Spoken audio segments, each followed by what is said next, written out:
Paragraph type uses boundaries that you draw in to control the flow of the text, kind of like a text frame in Adobe InDesign.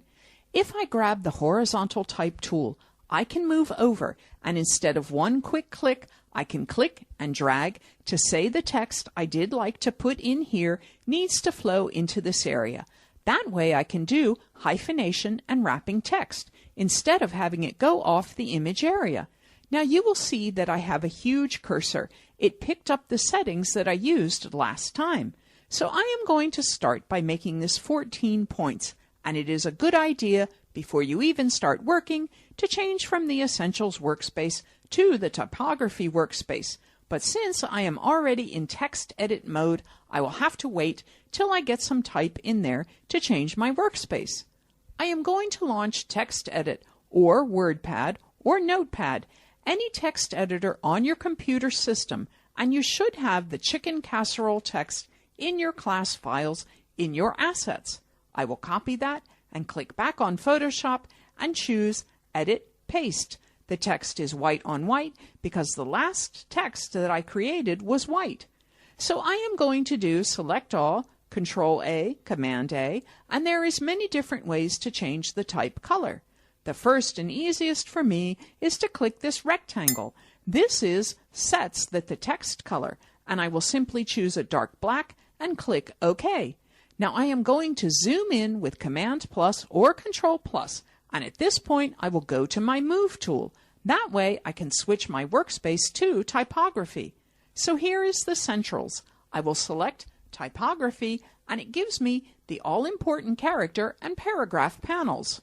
In this video, I am focusing on paragraph, so I will go back to my T tool and make sure that when I get in the text box, I see only the I-beam. I don't see the tiny black arrow with the dotted border. This way I know I am inside my current text area, and I don't inadvertently build a new text block. And I am going to triple click to highlight today's recommendation. I will go back to Character, and I am going to make this Myriad Pro bold. To the right, it's a little cut off of my screen. You will actually see the style of the font in the list. I will increase my size to 24 points, and here is where paragraph is very handy. I am a huge fan of the female author Robin Williams, and she writes some books like Your Mac is Not a Typewriter, Your PC is Not a Typewriter, and the Non-Designer's Design Book.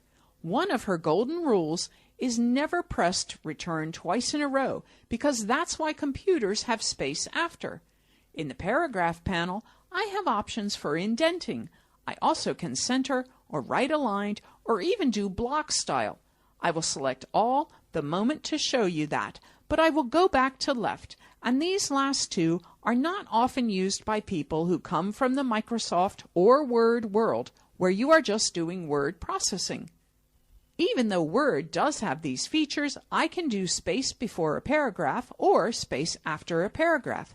And by using space after a paragraph, like 8 points, you could see it puts a mathematic amount of white space after today's recommendation. I can even hit my up arrow key to nudge this to preset values, or type 10 if I know I want a bigger value, and return or enter will say I am all done with that setting. This is key if you do column text, because now that we can do paragraph and character styles in Photoshop CS6, we can also do multiple columns. And if you press return or enter twice in a row for blank lines, you might accidentally get a blank line at the beginning of the page or column. If you use space after, no physical blank line exists, so that makes editing far easier. So let's format the other line. I will triple click on Chicken Casserole. I will go to Character and choose Myriad Pro. I think bold condensed for this one. Size 18, and I am going to set up a different character color. I will click on the color rectangle here, another spot to set the text color. I could use here, and yet a third way, I could click on the foreground color square. Now I want to make this a true gray, so I will just type a value like 75% for black. I could have done that in any one of these three areas. I added 4 points, a space after, to separate this from the next paragraph, And the beauty is, later I could use all of the setting in a paragraph style new to Photoshop CS6. Finally, I will highlight, and I could double click for the word, triple click for the line, and 4 clicks is a paragraph. So I will highlight this with 4 clicks. Come back to Character, choose Myriad Pro Italic, sizes 14 and kerning. I always liked optical since I forgot to set it earlier. I will do a Select All, Control A or Command A, and make everything optically kerned so that the letter spacing is much more readable. Now with each of these, I am happy with the formatted text. Finally, I will do a Select All again, go to Paragraph, and the last alignment options are justified, which you really cannot see in this example because there is only 2 lines of type, and the last line is a single line. What I am going to do is highlight this paragraph of text and hit Command-C to copy, and a space, and Command-V to paste, or Control-C on Windows to paste, Control-C on Windows to copy. 4 clicks highlights the paragraph, and now you could see what Justify does. Justify is block style, so I can choose Justify with last line left, Justify with last line centered, and Justify with last line right, or Force Justify all lines, which gives this displeasing spread and poor word spacing between the letters. Very rare instances do you need that. Maybe spread headline across the page, but I really avoid it. I prefer left aligned, and what I am going to do is just hit Command-V or Control-C to paste. That way I have my original text back.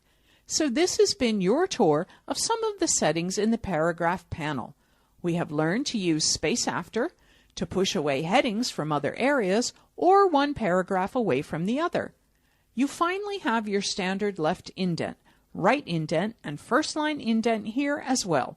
And if you don't want your text to hyphenate, if you have that occurring, you could simply check or uncheck hyphenate in the paragraph panel. I hope you have enjoyed this tour. And if you aren't using space after, get out there and try it in any application you use, even in Microsoft Word.